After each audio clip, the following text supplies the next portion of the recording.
మిత్రులారా, సాధారణంగా ఎవరితో మనకు పని ఉందో వారి పట్ల మర్యాదగా ఉంటాం, వారి పట్ల గౌరవం నటిస్తాం, వారి గురించి మంచి మాటలు చెప్తాం. కానీ ఇవాళ ఒక దేశాధ్యక్షుడితో చాలా పని ఉన్న మరొక దేశాధ్యక్షుడు అతన్ని సరిగ్గా చూడదు, కుడి దవడ వాచిపోయి ఉంది లాంటి మాటలు మాట్లాడుతున్నాడు. తనకు చాలా పని ఉన్న మరొక దేశ రాజు కొడుకు గురించి చాలా అసభ్యకరమైన మాటలు మాట్లాడుతున్నాడు. అంటే ప్రపంచం ఎక్కడికి దిగజారుతుందో అర్థం కావడం లేదు. ఈ మాటలు అన్నది ఎవరో మామూలు మనుషులు కారు, రోడ్డు మీద తిరిగే పిచ్చివాళ్ళు కారు. ప్రపంచంలోకెల్లా శక్తివంతమైన దేశం అమెరికా అధ్యక్షుడు డొనాల్డ్ ట్రంప్ మాట్లాడిన మాటలు ఇవి. ఆయన నిన్నటికి నిన్న ఫ్రాన్స్ అధ్యక్షుడు ఇమాన్యుయల్ మ్యాక్రాన్ను హోర్ముజ్ జలసంధిలోకి ఓడలు పంపించమని అడిగాను, ఆయన అందుకు అంగీకరించలేదు అని చెప్తూ his wife treats him extremely badly అన్నాడు. మాట్లాడుతున్నది ఒక యుద్ధ తంత్రం గురించి, నౌకలు పంపించమని అడగడం గురించి. నౌకలు పంపించడం తనకు చాలా అవసరం, కానీ అతను నౌకలు పంపించను అన్నాడు కాబట్టి అతని భార్య అతన్ని సరిగ్గా చూడదు. ఇంకా కుడి దవడ వాపు తగ్గలేదు, అంటే ఆ కుడి దవడ మీద భార్య కొట్టింది ఆయనను అనే ఒక అర్థం వచ్చేలాగా. అది మాత్రమే కాదు, మాట్లాడుతూ హఠాత్తుగా ఇమాన్యుయల్ మ్యాక్రాన్ మాట్లాడినట్టుగా యాస మార్చి, ఫ్రెంచ్ వాళ్ళు ఇంగ్లీష్ మాట్లాడితే ఎట్లా మాట్లాడతారో అట్లా యాస మార్చి నో Donald, we will send our ships after the war అన్నాడు అని వెటకారం చేశాడు. Then I call up France, Macron, whose wife treats him extremely badly, still recovering from the right to the job. And I say, Emmanuel, would love to have some help. If you could you please send ships immediately? No. We cannot do that, Donald. We can do that after the war is won. I said, మామూలు మనుషులు ఎవరైనా అవతలి వాళ్లతో పని ఉన్నప్పుడు అవతలి వాళ్ళ పట్ల ఎంత వ్యతిరేకత ఉన్నా, అవతలి వాళ్ళ పట్ల చిన్నచూపు ఉన్నా వారిని గౌరవించేటట్టు మాట్లాడతారు, వారి పట్ల మర్యాదతో ప్రవర్తిస్తారు. కానీ డొనాల్డ్ ట్రంప్ అనే వ్యక్తికి అటువంటి సాధారణ మానవుల అలవాట్లు లేవు. ఇది మాత్రమే కాదు, ఇది ఏప్రిల్ 2న జరిగింది. కొంచెం 3 రోజుల ముందర మార్చి 30 నాడు మరొక చోట మాట్లాడుతూ సౌదీ అరేబియా గురించి మాట్లాడుతున్నాడు. సౌదీ అరేబియా రాజును చాలా పొగిడాడు, నాకు చాలా సన్నిహిత మిత్రుడు, మేమిద్దరం పక్కపక్కనే కూర్చున్నాము, నా చెయ్యి మీద చెయ్యి వేసి నిమిరాడు లాంటి మాటలన్నీ అన్నాడు. అని ఆ రాజు కొడుకు, అంటే కాబోయే రాజు, క్రౌన్ ప్రిన్స్ అంటారు, యువరాజు ముహమ్మద్ బిన్ సల్మాన్ గురించి మాట్లాడుతూ అన్న మాట సభ్యమైన మాట కాదు. నేను ఇక్కడ చెప్పడానికి నాకే అవమానంగా ఉంది. He did not take it because it was in my ass అన్నాడు. ఆ వీడియో వినండి. a man that we just discussed, the king, the future king of Saudi Arabia, and I also love the king of Saudi Arabia. What a man he is. When I was there, we bonded. And he grabbed my arm to get up when I was sitting next to him. And they said, that's the only time he's ever grabbed anybody. And I said, I think he likes me.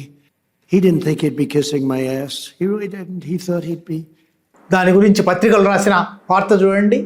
మనం చెప్పుకోలేని ఆ మాట, మనం బయటికి పలకలేని ఆ మాట అత్యంత అవమానకరమైనది. ఒక ఏ మనిషి గురించి చెప్పడానికైనా అవమానకరమైనది.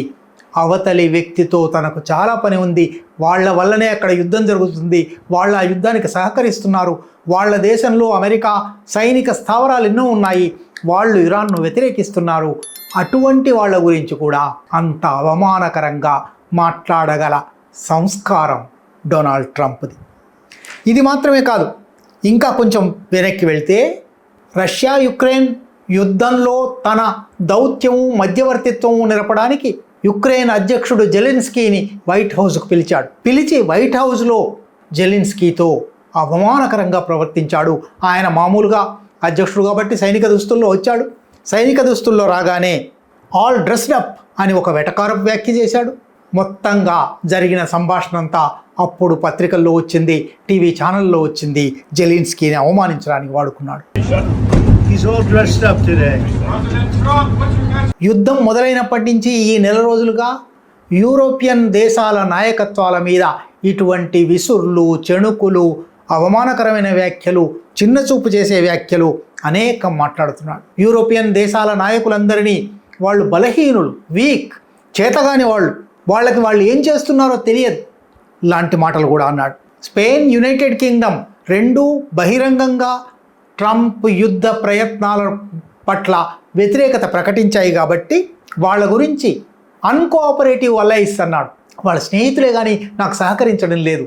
నిజానికి ఒక దౌత్య నీతి తెలిసిన వాడైతే ఒకవేళ వాళ్ళు సహకరించకపోయినా ఇది బయటికి అన్నాడు. ఇది లోపల వాళ్ళతో చర్చలు సంప్రదింపులు జరిపి వాళ్ళని ఎట్లా కోఆపరేటివ్ చేసుకోవాలి, వాళ్ళని ఎట్లా సహకరించేటట్లు చేసుకోవాలి అనుకుంటాడు. కానీ బహిరంగంగా వాళ్ళు సహకరించని మిత్రులు అన్నాడు. NATO, North Atlantic Treaty Organization, ఉత్తరార్ధగోళపు పెట్టుబడిదారీ దేశాల సమాఖ్య. ఆ సమాఖ్య ఇంతకాలము అమెరికా చెప్పు చేతల్లో నాయకత్వం కింద నడిచింది. ఇవాళ నాటోలోని సభ్య దేశాలు చాలా ఇరాన్ యుద్ధానికి నువ్వు అనుకున్నంతగా సహకరించబోము అని అన్నందుకు నాటో నుంచి బయటకు వస్తాను అన్నాడు. నాటోను విమర్శించాడు. నాటో ఉండడం అనవసరం అన్నాడు. యుద్ధ ప్రయత్నాలలో ఎవరు తనకు సహకరించకపోయినా వాళ్ళ మీద ఇటువంటి దురుస్వ్యాఖ్యలు, ఇటువంటి అవమానకరమైన వ్యాఖ్యలు, ఇటువంటి అమర్యాదపూర్వకమైన వ్యాఖ్యలు చేయడం డొనాల్డ్ ట్రంప్కు అలవాటైంది. ఇది ప్రపంచంలోని ఇతర దేశాలకు సంబంధించి. ఆయన అధికారంలోకి వచ్చి ఏడాది అయిన సందర్భంగా ఈ ఏడాదిలో ఆయన మాట్లాడిన మాటల్లో హాస్యాస్పదమైన మాటలు ఎన్ని అని Indy100 అనే ఒక వెబ్సైట్లో ఒక పెద్ద వార్తా వ్యాసం వచ్చింది. ఇక్కడ ఇస్తున్నాము చూడండి. 37 stupid things in 1 year. 37 stupid comments Donald Trump made in his 1 year. ఈ ఏడాది కాలంలో లెక్క పెడితే దేశంలోని విధానాలకు సంబంధించిన లేదా అమెరికన్ విదేశాంగ విధానానికి సంబంధించిన విషయాలలో డొనాల్డ్ ట్రంప్ 37 మూర్ఖపు మాటలు, తెలివి తక్కువ మాటలు, పనికిమాలిన మాటలు అన్నాడు అని ఈ ఇండి లెక్క వేసింది. ఆ 37 ఒక్కొక్కటి చదువుతుంటే హాస్యాస్పదంగా ఉంటాయి. బ్రిటన్ యువరాజు హ్యారీ అమెరికాలో ఉన్నాడు. అమెరికా నుంచి వలసదారులందరినీ బయటికి పంపించేస్తాము అని పెద్ద ఎత్తున ట్రంప్ అంటున్నాడు కదా. ఎవరో ఎక్కడో ఒక విలేకరుల సమావేశంలో అడిగారు, మరి హ్యారీని కూడా పంపిస్తారా?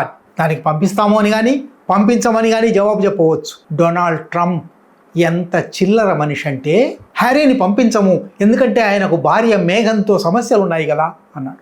భార్యతో సమస్యలు ఉన్నాయా లేవా అనేది వలసదారుల పట్ల అమెరికా పాలక విధానానికి ఒక గీటురాయి ఎప్పటికీ కాదు. కానీ నోటికి ఏదొస్తే అది మాట్లాడడం డొనాల్డ్ ట్రంప్కి అలవాటు. మరొక చోట ఒక సభలో మాట్లాడుతూ బ్రిక్స్ దేశాలను విమర్శిస్తూ ఉన్నాడు. బ్రిక్స్ అంటే Brazil, Russia, India, China, south Africa, ఈ 5 దేశాల కూటమి. ఈ 5 దేశాల్లో ఏవి యూరోపియన్ దేశం లేదు, నాటో దేశం లేదు. కానీ బ్రిక్స్లో స్పెయిన్ ఉంది అని బహిరంగంగా అన్నాడు. ఇది తెలివి తక్కువనా, అహంకారమా, మూర్ఖత్వమా? తనను తాను రాజుగా ప్రకటించుకొని, రాజు వేషం వేసుకొని, కిరీటం పెట్టుకొని, బ్రిటిష్ రాజవంశపు దుస్తులు వేసుకొని కింగ్ అని ప్రకటించుకుంటున్నాడు. ఈ స్టూపిడిటీ ఈ ఏడాదిగా చాలాసార్లు చేశాడు. ఇది మాత్రమే కాదు, ఆయన ఇప్పుడు 2వసారి అధ్యక్ష పదవిలో ఉన్నాడు. ఒకచోట మాట్లాడుతూ 3వసారి నేను ఇంత సంతోషంగా ఉంటానో ఉండనో, నన్ను 3వసారి పోటీ చేయమంటారా, మీరేమంటారు అని బహిరంగంగా మాట్లాడాడు. ఇది పరిహాసమా, వాస్తవమా? అమెరికన్ చట్టం ప్రకారం, అమెరికన్ రాజ్యాంగం ప్రకారం ఒక దేశాధ్యక్షుడు 3వసారి పోటీ చేయడానికి వీల్లేదు. ఎవరైనా 2 సార్లు మాత్రమే దేశాధ్యక్షులుగా ఉండగలరు. ఇప్పుడు 2వసారి ఉన్నాడు కాబట్టి 3వసారి పోటీ చేసే అర్హతే లేదు. కానీ బహిరంగ సభలో ఇటువంటి ఒక వ్యాఖ్య చేశాడు. మరొక చోట ఇటీవలి కాలంలోనే యూరోపియన్ యూనియన్ నాయకులు నాకు ఒక ముద్దు పేరు పెడుతున్నారు, అది నాకు చాలా గౌరవం, చాలా సంతోషం. ఆ ముద్దు పేరు ఏమంటే president of Europe. They jokingly call me the president of Europe. They call me the president of Europe, which is an honor. I like Europe and I like those people. They're good people. They're great leaders. Europe president ఉండరు. సరే, అది ఒక అంశం. ఆ మాట యూరప్కు president చేస్తారా? European కాని వాడిని, అమెరికాకు చెందిన వాడిని యూరప్ ప్రెసిడెంట్ అంటారా? కానీ ఆయన కొన్ని ఊహలలో, కల్పనలలో, మైకంలో, మూర్ఖత్వంలో, ఉన్మాదంలో ఉన్నాడనడానికి ఇటువంటి అనేక ఉదాహరణలు ఉన్నాయి. ప్రపంచం దుస్థితి ఏమంటే ఇటువంటి ఉన్మాదిని, ఇటువంటి మతి చెడిన మనిషిని ఒక శక్తివంతమైన దేశానికి అధ్యక్షుడిగా ప్రపంచాన్ని భస్మీపటలం చేయడానికి ఎటువంటి అభ్యంతరం లేని పదవిలో, హోదాలో కూర్చోబెట్టింది. ఈ ఛానల్లో కంటెంట్ నచ్చితే సపోర్ట్ చేయండి. ఛానల్ నడవటానికి మీ సపోర్ట్ చాలా అవసరం.